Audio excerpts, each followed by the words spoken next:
Siguro maraming nakakilala nito na isda. Tingnan mo pakpak niya na pagkahaba. Ito yung isda nga lumilipad. Sumasabay sa bangka. Kaya sa barko. Ito. Sa amin ito bangsi. Ang iba barungoy ang pangalan. Pero masarap tong kilawin, idol. Kikilawin natin to. Ganito lang yan, idol. Yan.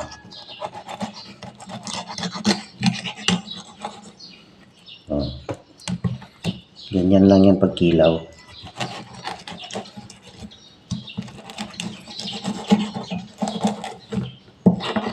Oh. Oh, diba? Tapos ganyan. Oh. Oh. Ayos. Okay, tapos na, idol. Tapos lagyan mo natin siya ng suka. Yan. Babad mo natin siya sa suka at lagyan mo siya ng asin. Yan. Pero hindi pa yan finished product. Yan. Mga 10 minutes pagbabad natin, pipigaan natin yan para mawala yung langsa. Yan ang sikreto sa pagkilaw, idol, para masarap. Okay, idol, kababad na. So, pipigaan natin siya. Yan. Ang purpose niyan, para makuha ang langsa niya. Ito. Yun. Yan. Oh. Baw. Ito ang pinagpigaan natin. Tapon na natin yan.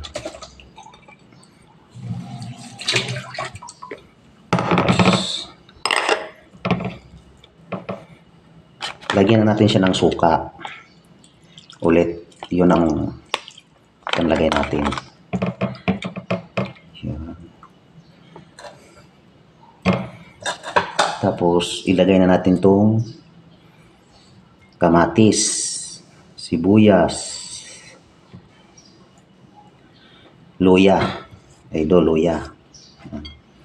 Tapos, sili, labuyo.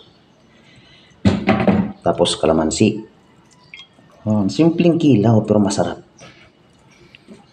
Hindi siya malangsa, idol.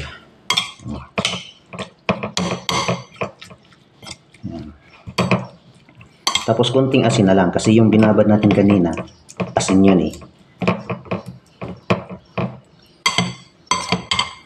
Konting patik na lang siya. Yan. Diba, idol? Tapos, lagyan natin ng magic. Pampasarap ba? Tama-tama lang.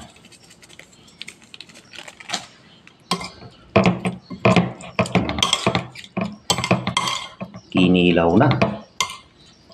Simple lang. Hindi na to siya malangsa kasi yung unang suka na nilagay ko, yun ang pinigaan ko. Pampalinis yun pampawala ng malangsa.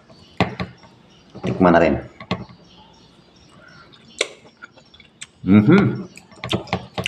Okay na, idol. Pampulutan. Pwede pang ulam. Thank you for watching.